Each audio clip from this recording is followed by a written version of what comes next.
The China Report for Saturday, April 13, 2013. U.S. and China agree on North Korea denuclearization push. The United States and China agreed on Saturday to make a joint effort to push for the peaceful denuclearization of the Korean Peninsula, following weeks of bellicose rhetoric from North Korea and rising tensions in Northeast Asia. U.S. Secretary of State John Kerry met China's top leaders in a bid to persuade them to exert pressure on North Korea, whose main diplomatic supporter is Beijing, to scale back its belligerence and, eventually, return to nuclear talks. Before traveling to Beijing for the first time as Secretary of State, Kerry had made no secret of his desire to see China take a more active stance towards North Korea, which in recent weeks has threatened nuclear war against the United States and South Korea. The past several months have seen North Korea making strong threats of war to several nations. Without China, dealing with North Korea would be a huge challenge. China's high-speed trains attract frustrated flyers. At $85, a second-class seat costs less than half of a full-fare economy-class plane ticket on this major business route. Now the world's second-largest economy, and flush with cash, China has been busy purchasing foreign rail technologies and building high-speed lines. The Chinese government, which owns and operates all domestic rail companies, launched the country's first high-speed service in 2007 and now boasts 9,300 kilometers 5,778 miles of high-speed routes nationwide, turning a non-existent network into the world's longest in a few short years.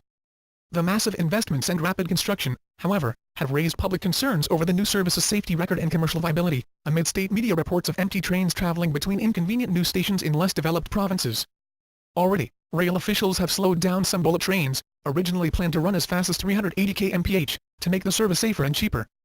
Raising the speed to 350 kmph or 380 kmph would lower built-in safety redundancies, and greatly increase wear and tear and operating costs. Still, in comparison to flying, high-speed rail is a great alternative. China's money supply passes $16.7 trillion.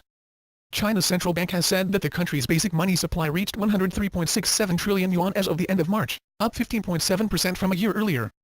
It is the first time the supply has exceeded 100 trillion yuan.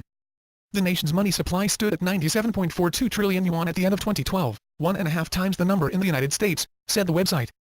The supply has grown to more than 6 times the nation's 2002 volume, raising concerns over the possibility that the currency has been overprinted. The total money supply was 31.12 trillion yuan as of the end of March, up 11.9% from a year earlier. The amount of cash actively traded in the market was 5.57 trillion yuan, up 12.4% from a year earlier. China's cotton stockpiling threatens to devastate American producers. The United States is the third largest producer of cotton, a product that everyone wears, everyone uses. But that may not be enough to ensure the security of the American cotton industry, with China now a major player in the world cotton market. For the past 3 years, China has been turning to the U.S. for millions of bales of cotton. But instead of consuming that cotton and keeping the demand high, the Chinese have been storing it, gradually building its stock up to more than 60% of the world's inventory. The fact they are rebuilding their stocks and have almost a year's supply of cotton in their warehouse has farmers in this country, merchants and everybody concerned about what's going to happen to the cotton market. Experts predict that China eventually will have cornered the world cotton market. They have a lot of control over those stocks, obviously, and that's having a big impact on prices. John Kerry confronts China on human rights. Over the past decade, as China's economy grew to become the world's second largest and its international heft increased dramatically, the government made no comparable strides with respect to human rights protections. Basic freedoms including free expression and association remain elusive. There is no independent judiciary, and no week goes by without human rights activists, dissidents or whistleblowers being detained or jailed.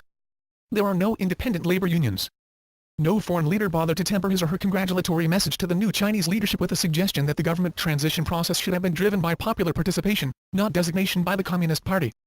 Despite clever rhetoric on human rights, the Chinese leadership has other problems to face, including a slowdown in the economy, pollution, South China Sea disputes, and government corruption to name a few. That's the China Report for today. Zaijian.